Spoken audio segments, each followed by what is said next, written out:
I love the people here. I love the way these things are run. We missed you. Yeah, you did. But, what? Yeah, we know that.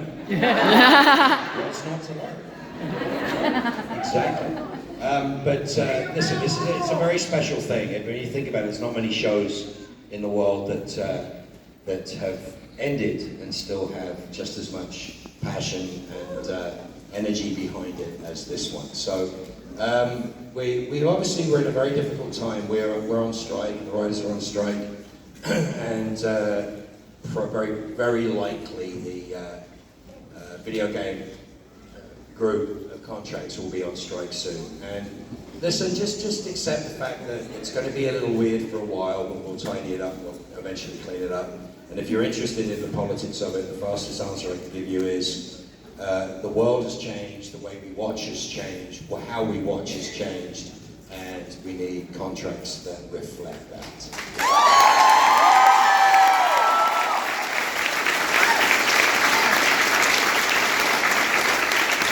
So, unfortunately, what that means is that you can ask me about working with tall people, but you can't really ask me about episode 23, season 8. You know what I'm saying? But we'll bear with that. We'll get through this, and sooner than you know, we'll be back to what's it like working with me, Shep? I can't wait. How excited I am for your new questions that I've never heard before. Just kidding. But I love to see your happy smiling faces. It makes me... There's a lot of people I know here. I've seen you over the years, and as I said, a lot of you are new, so welcome, enjoy. Sit down. You're late. Did you bring a note? But sit down. Stop trying to be clever. You don't have a microphone, I do. Oh, they'll never learn. Who's first? You're first. Speak. What? I can't hear you. So?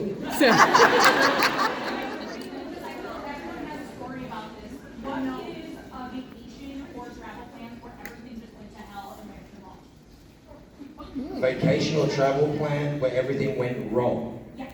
Thank you for reminding me. Good God, girl. I mean, I remember I was playing in a band called the Barracudas in very early 80s. And we were very well known in France. We couldn't get arrested in England. We were, literally. And we were very well known in France. So I had a girlfriend who had in England, it was a very weird thing to happen. 1971, fake woody-sided Ford Gran Torino station wagon. It was actually really cool because it was in England. Here it's like, that's what my mom used to drive. In the 80s when they couldn't afford a decent car, they had this, with the rear window that went down, the plastic woody side. It was just this V8 thing. And you drive down the street in England, everyone was like, oh my God. Because we didn't have a lot of other cool things. So we all loaded into this car and we were heading off to France. You get on a ferry in England, right? You get on a ferry. As we landed, there was some sort of problem, and the guitar player was arrested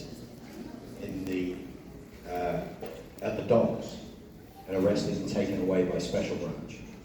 And what it was is he had a very common name, and his very common name matched somebody who had embezzled 3 Rolls Royces and was running a drug ring or something. It's not me. It's Chris Wilson from Flaming Green. So it's like, not a guy that you shouldn't know who he is, but he's definitely not the guy they thought he was. So we had to then go to France and go play a gig, and we couldn't get him out. They wouldn't let us know what was going on and investigate. And it's very pre-internet, sort of era. And records had to be gotten and found. So this poor bastard eventually gets out of jail, sort of like dock jail, and they throw him onto, the last minute I think he had to jump 2 feet to get onto the next ferry. Gets there, lands at the other end, there was nobody there to pick him up. So he does that, that's it, I quit the band. He turns around, goes to the local cops, they put him back on a boat and send him back. Makes his way back all the way to London from Dover, which is like 5 hours of stress. Gets home, lands at home. We don't get paid for the gig because he's missing. And there's a piece of the contract that said there had to be 5 people present. So we got screwed, everything gets screwed. We don't know where he is, somebody's forgot to go get him. And we don't even know that he'd made it across the water. And he finally gets home to his bed, having quit the band, and going, that's it, screw them, I'm never going to talk to them again.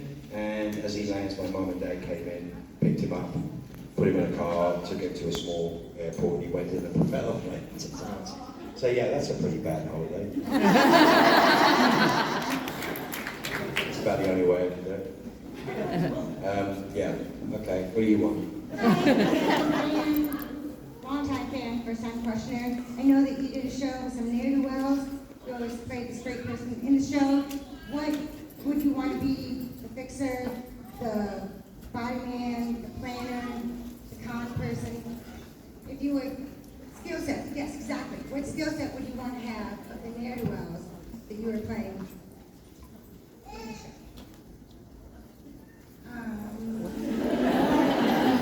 I'm sorry, my skill set is not enough for you. Am I not all-encompassing, all-powerful, and magnificent?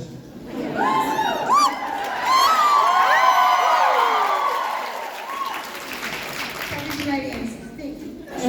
What's the real question? Would you want to be the fixer, the body man, the con artist, the one that goes down? So No, I was the cop. I know, that's why I thought. So I was better than all of them. John Rogers, John Rogers is a great friend of mine. He may or may not be connected to that show somehow. I don't know. We can't talk about it. But in that context, he said in any other show you would have been the hero.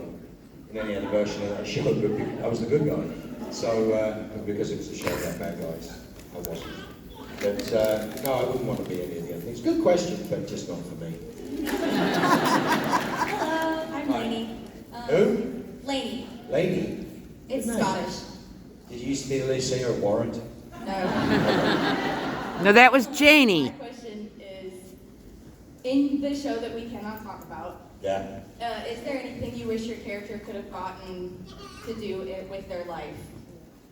See, the weirdest thing is, like, because we're restricted in what it is that we can talk about, we're trying to find clever ways of talking about what we don't want to talk about. We don't want to create a situation where we're promoting something that does that. So, but I will tell you, separate from that, and that's not because of this situation, is write your own fan fiction. Yeah!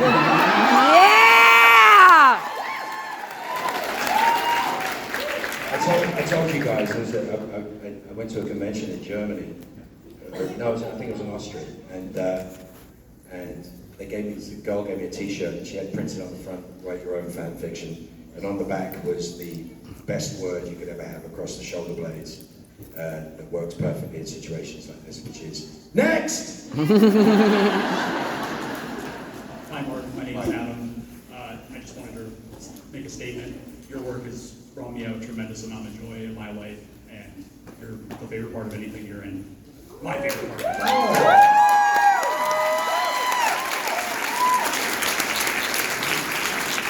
I left the money on the side table. You can pick it up. That's it? Waffles or pancakes? Wow, we're down to waffles or pancakes. It really does depend on the situation, and the trouble with the arrogance of Americans, of which I am, and a very proud American, is that we think that all pancakes and all waffles are the same. And they're not. No. So waffles around the world are very interesting. Belgium, they're very different. And pancakes are very, very different. So now if you're going to talk about crepes, yes, but only with a little butter, lemon juice, and sugar. Now, does that mean I don't like biscuit with maple syrup and butter? No, I love all those things. It's a bit weird when you start adding bacon and stuff, but no, it does. You go to the Midwest. 100% This is the upper Midwest. It's like you have bacon with everything. Can I get a Coke with bacon? We are an unhealthy lot in general. But yeah, it's like salt, fat, sugar, all good. Love it. Go. Hi, I'm gonna go first because my dad says hi. He's a huge fan. He can't be here today. Where is it? on his way to Cabo. Really? He cares that much? He's such a big fan, he got his car away from me as possible. Hey, love you, Mark. To be fair, I am here with my cousin, so. Right. Yeah, oh yeah. Well, excuses. I mean, If you were a teacher, what subject would you teach of the 5? oh God, a teacher ought to shut up. Well, not something really scary. I mean, a convention is a very different, generally different group of people from the rest of the world in a lot of ways. But the way that the outside world looks at people at the convention is that you're weird and there's something wrong. Right? There is nothing wrong.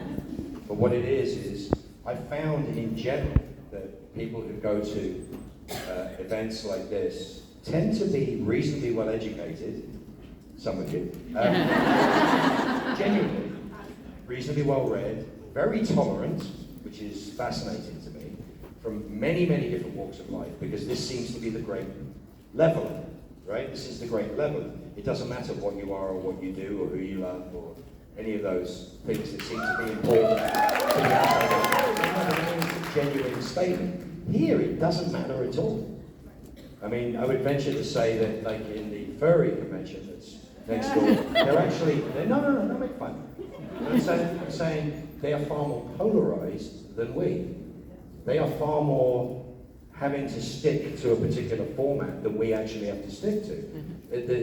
You're very much declaring exactly what you want to show, etc. Whereas here, you can be anything the hell you want to be. You're unified by a general love of a particular single subject, but underneath that single subject, which the outside world doesn't really understand, is camaraderie, an event to go to, something to do, something to get away from being a freaking ER nurse or whatever it is that you do for a living. You know what I'm saying? It's like you get to go to a place, see like-minded people, not get into fights or arguments. It's not competitive, which is extraordinary if you think about it. This is not a competitive environment. You know, it's money doesn't buy you status here, right? Which is fantastic. No, it doesn't. I'll show you why it doesn't buy you status. But it really doesn't. I mean, having money is one thing, but are you really any closer to me because you paid more money for a ticket? Are you really closer to me? Do I care about you less? You know, is that the truth? So, you know, I'm one of these people.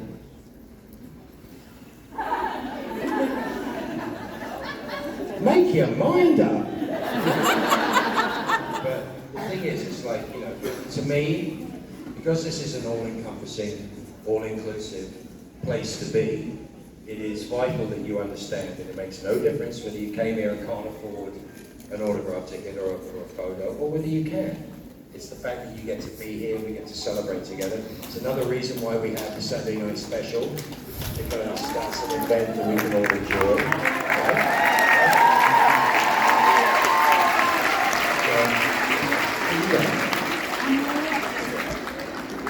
But yeah, this is the thing.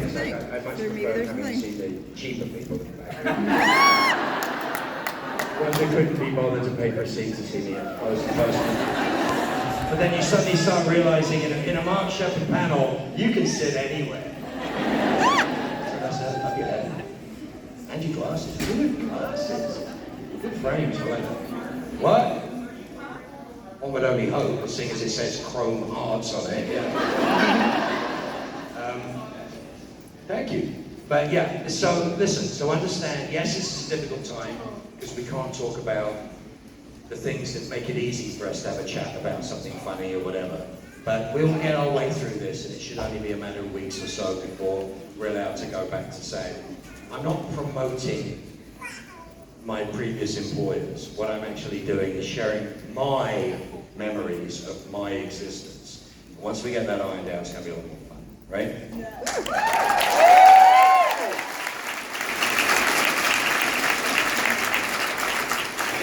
What's with your tattoos? You're a weirdo? You're a weirdo? Because you have tattoos. It's like the most normal thing in the world. I don't understand people who get tattoos. Liar. I never understood why people get tattoos. Why do they get You tattoos? have tattoos. Mark. You have your own tattoos. You have a lot I of have one tattoo. Yeah. Yeah, all the way up your arm. Well, it sort of He has starts dual sleeves. there, and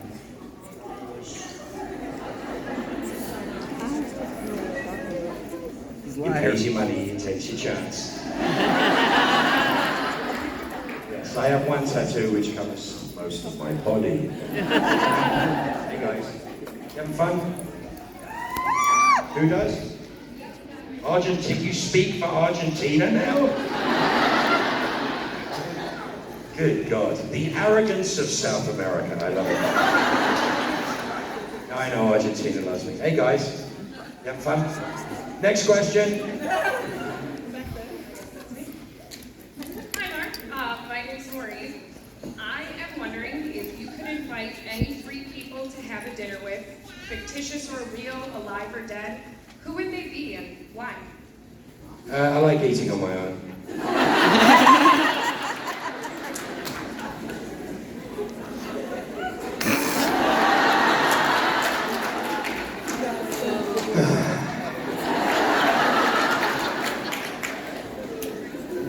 Did you lose the baby? Sold the baby, that's terrible! Sold it. Hey guys, you having fun? Forget the rich people on this end. Hey. But, what? I owe you nothing. I owe you nothing. I'll stop it, dude. So, alright, next question.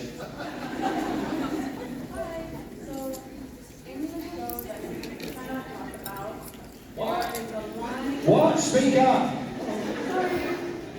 So in the show that we are not allowed to talk about, there Yes. is a line that a certain character says that goes something like, "I deserve to be loved." Yes. I was wondering if you would happen to know kind of like the,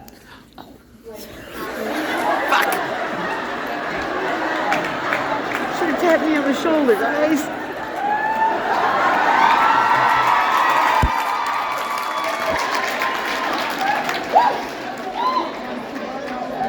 Are we quite finished? If I would know what. to deliver that line, like. Yeah, the paycheck at the end of the week.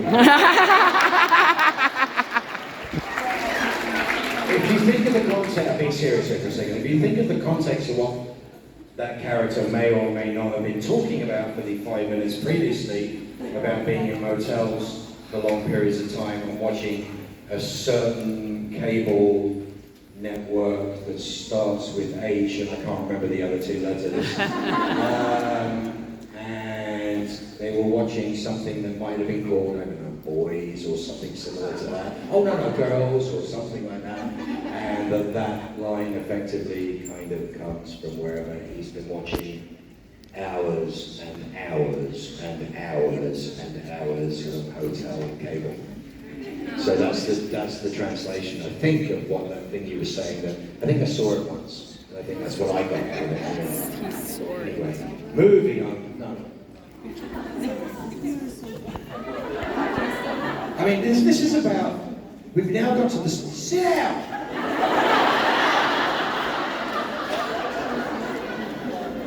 That was the fastest. You are not 19 or 18. You're not 19. I mean, how have we got to the stage where you literally can put 2 dots and a V on something and that represents? Whose is this? Tempted to buy him one just You as a did? joke. Why didn't you buy a Crowley? Andrea's. Sold out. I like it. You gotta buy like big. It's a good thing. Here's the next question. Me. Oh, cool, I can come terrorize you then, because I'm over here. I'm really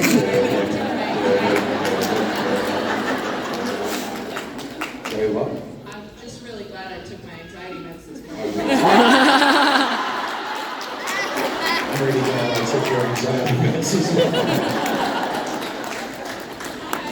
See, that's the thing. This is the greatest place to have anxiety. You know why? Do you know why? You fall over, 500 people come and pick you up. And somebody who's smart will go, stand back and give us some room! Best place to have a panic attack? Conventions. Absolutely, right? I've had like 7. Well, now you're just showing off. My question is actually, I've been asking a bunch of people the same question. So Oh, no. okay, I'm trying. So Better take some more anxiety meds. Wait for this answer. you go into the attic. Write your own fan fiction. Yes.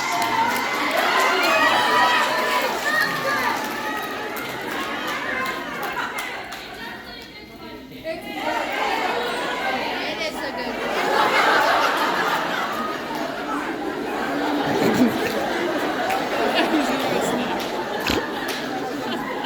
What do you want?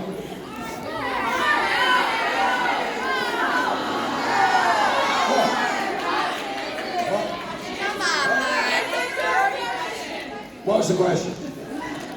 If you go into the attic, would you rather find an adult stranger who you know nothing about or 1,000 cockroaches? Again, I was right the first time, smiley face. As you're defending a question. I mean, yes, I know it's difficult to ask questions at this time, but that's rubbish. I would burn the place down.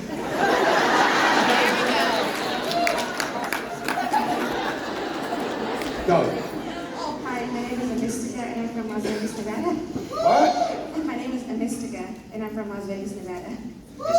Yeah, Amistica. What a great name. Thank you. Is that your given name or did you choose that? I changed it. Right, no, but why did you change it? What is it about that? It's Greek and Yeah. we're part Greek, me and my mom. Fantastic. Yeah. It's a weird thing when you're given a name, right? So you're given a name. You have to remember, I'm a parent, right? So I've got 3 kids. I gave my kids names. It's not their bloody fault. Thank you, Mark. And it's like, they now have to have an identity that attaches to that name. And the logic of that is that, well, you can make it mean anything you want it to mean because your life is what changes the meaning. Rubbish. When you call your kid, you know, potato, you're not exactly giving them a great start in life. So when I was a kid, identity was a very, very different thing, right? Very, very different thing. Identity was more club or gang related or music related, or you joined a group of people that did the same things and then you felt that you had a community outside the regular community that you could belong to.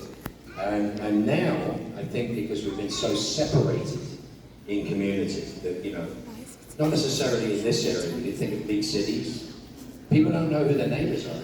People don't know any of this stuff. You don't have a community of people you grow up with necessarily, right? They're transient, they move cities. There's no more, because there's no more 25 and 35-year jobs. So you don't tend to, it's all of these impacts that we have. And then we have the internet. So people with anxiety and people with other issues that are against. Issues? Who has got issues? I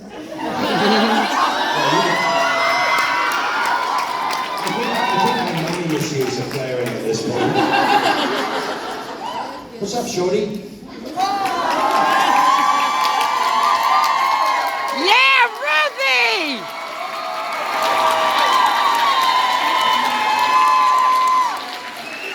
She's so weird. Where's the heels?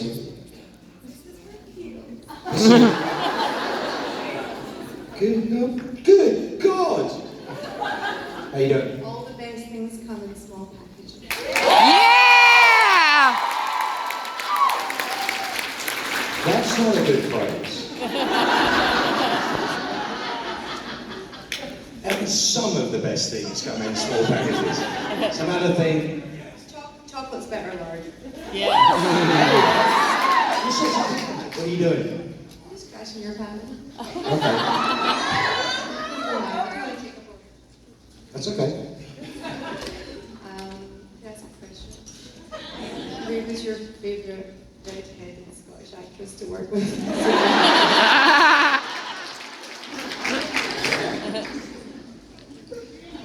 thinking.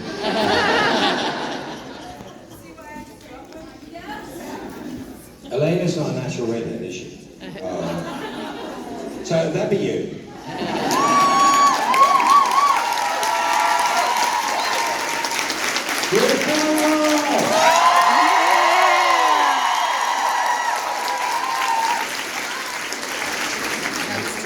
As I was saying, so we had this whole thing of identity, right? As kids, we had identity. You could be into a certain type of music, and that would bring you together.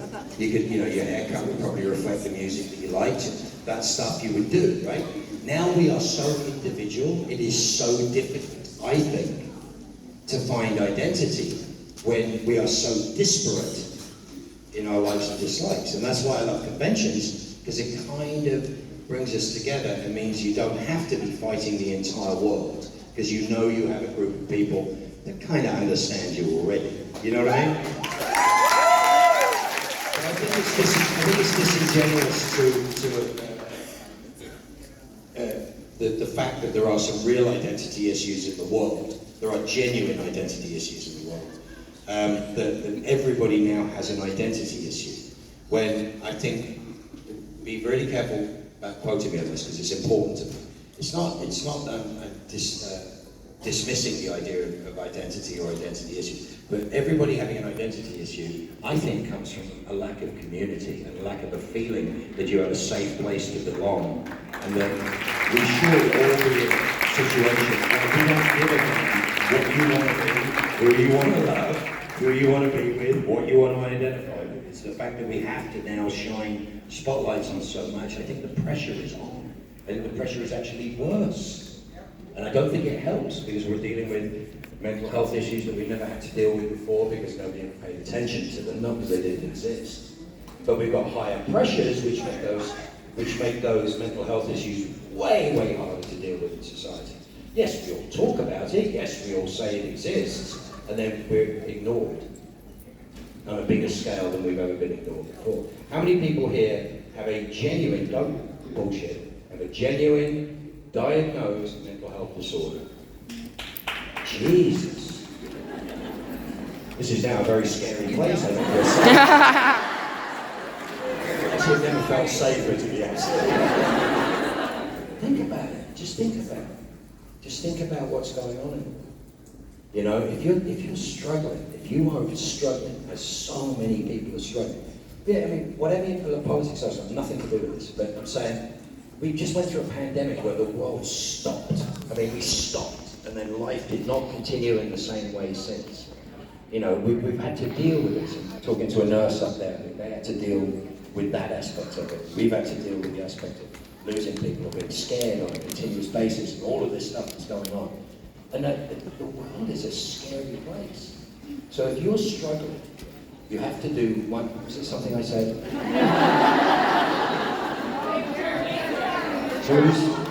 Jerry Jensen, as you're running away, understand that understand that if you're struggling, reach out. There are people who understand. Look around you. Put your hands up again, those of you who identified just then. Look around you. Turn around. Look behind you. It's insane. We are all in this boat together. So if you're struggling, ask for help. There's no shame in asking.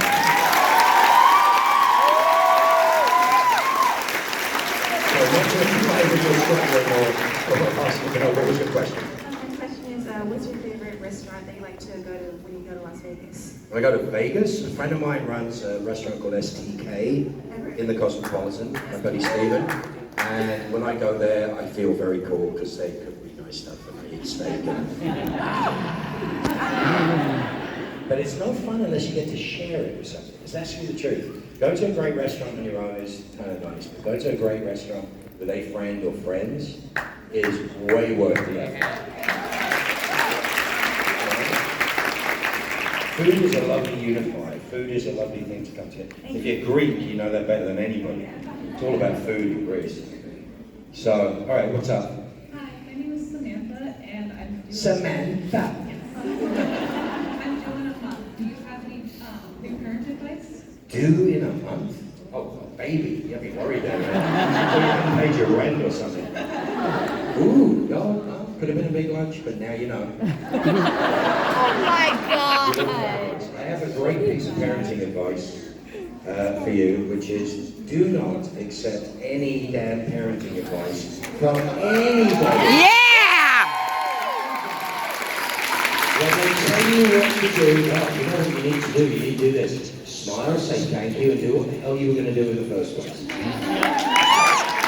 a mother, you are a prince on this planet with the ability to make decisions, and it's down to you. People who love you will help you and care about you.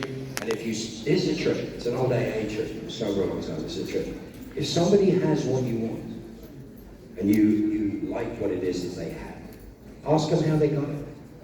So if you're seeing somebody interacting with a newborn and they seem to be successful, or you see parenting difficulty that you see somebody handling really well, ask them. There is no shame in asking for help. Same subject, right? So when you ask, maybe if you do what they do, maybe you'll get the result you'll get. Apart from one thing, all kids are different. Any parents here know all kids are different? Oh yeah. Exactly. So yeah, just ignore advice. There is one piece of advice. Don't buy all that heavy crap that you think you need to buy at the beginning. Don't buy too much of anything. You'll never run out. Diapers are the only thing you need to buy a lot of. But don't buy things you think you're going to need, because you're going to find out what you do need when you need it. Right? That's the trick. You can't insulate yourself against that. There you go. I got some parents in the house. Are you listening? Next. I wanted to say it was really fun to see you play drums last night. Misha.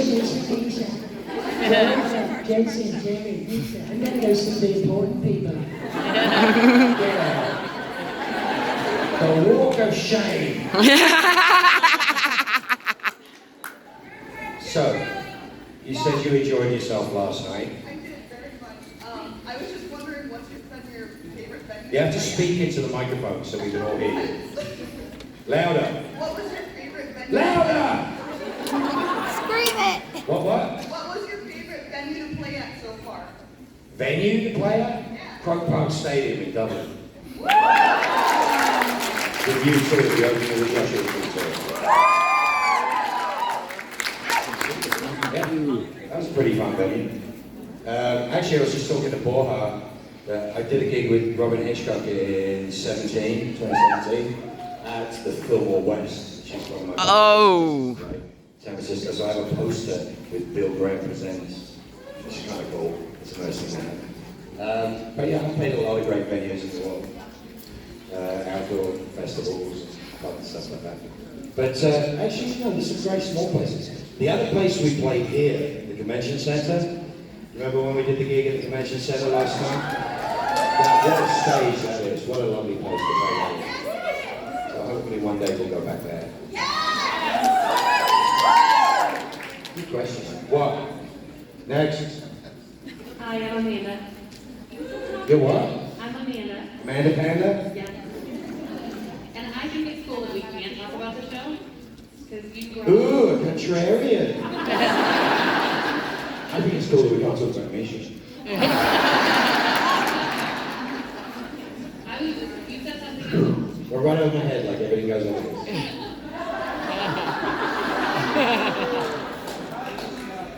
You said something about anxiety. I wondered if you had any good coping skills that you want to share. Yeah, I tried drugs and alcohol. That stopped working for me after a while. Otherwise I'd still be doing it. I think one has to be very careful with medication. Yes. I think you need to remember that any solution, quote solution, that you would use well, it's supposed to help. It's supposed to be help along the way of work. So there's an implication that you have to do certain things to change the way one is triggered or change one's response. And you can use medication and you can use other tools. It's supposed to be tools, not solutions, right? so that you don't spend the next 20 years taking some dopamine, bullshit, whatever, that eventually will stop working for you, as drugs and alcohol stop working for me. Does that make sense? Yes. So I think if you approach it from the side that nothing is necessarily good and nothing is necessarily bad, but there is no simple solution to anything. And every solution, if you want your life to be better, unfortunately includes work. Whether you want to lose weight, whether you want to be happier in some shape or form, it requires work. It's the hardest part about it.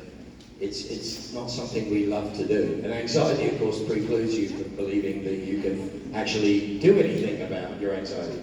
It's like talking to somebody who's depressed and saying, cheer up. It doesn't work. But there are some good tools out there. And if you don't have a mental health professional to help you through it, you're an idiot. And if you're now, there's a lot of mental health professionals who aren't that good. Find one that's good. Yet again, my suggestion is, find somebody who is coping with anxiety, who's living the way you want to live in a certain area, and go, who did you go to and what did you do? And then maybe try that, and maybe see if that works for you. That's as simple as it gets. Who did you go to and what did you do? Me was AA.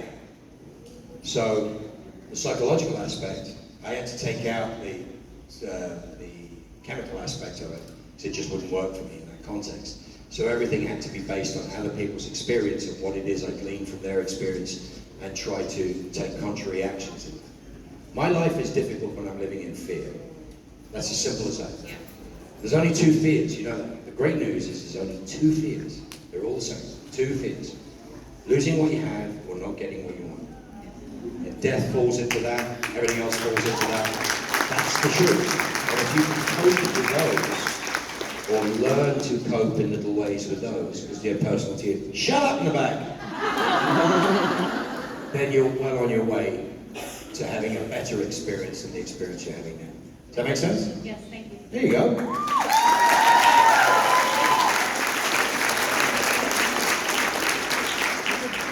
Yeah, my name is Lauren. I first want to say I'm glad you survived skin cancer. I read about that. Oh, it's cool. Well, there's 2 choices in that one too. You either survive it, or you don't. And I'm planning on giving up the Vikings home opener to see you, so it's a lot of fun. Big deal. It's the Vikings, they'll still be there next year. Doing the same thing. What do you want?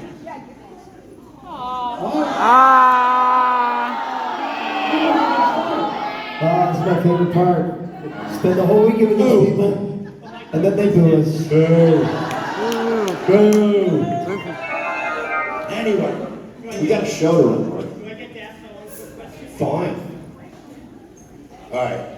Listen. We have someone who wants to ask a question. One last question. What? Here. So 4 series that I can't talk about where you were a fantastic, smarmy, pretentious actor. Is this to Rob or me? Character. So 4 series that I can't mention where you were a fantastic, pretentious, snarky character. This isn't a question, this is just you uploading on my character. Why are you so good at these characters, and do you actually try and look for roles that are like these? Yeah, I always pick roles where I can kill 6 billion people and hit my fingers and explode their heads and do all that stuff. I go to where the stories are, that's the fun part for me. And on that story and on that note, I just want to tell you, I apologize, man. Yeah, just to you, because you got somebody next to you trying to give you a hard time. Listen, we love you dearly. We are so glad you're able to be here. We're so glad we're able to be here. It's a difficult thing to run a convention, and it takes the logistics of doing this are unbelievable to actually get us all to be able to be in a place together and run it. So the staff here, while it may not always be for you exactly the way you want it to be, bear with the fact that we're having to deal with a very large amount of personalities, and we're having to deal with a lot of stuff, and the staff here really do care, and they want you to have a great experience. If you're struggling and you're having a hard time, I told you what to do. That's the rules, that's what you do. If you see somebody struggling, the other rule is, put your damn hand out. Say, are you okay? Is this something I can do? That's the solution we have. Thank you for being part of this amazing thing that we're not allowed to talk about. Thank you for letting us be here. Continue to come, continue to support. It will change and evolve, and you'll be able to ask me stupid questions about tall people. And And we love you all. Be safe, be kind to each other, love who you love, enjoy who you enjoy, make friends, and I'll see you next time.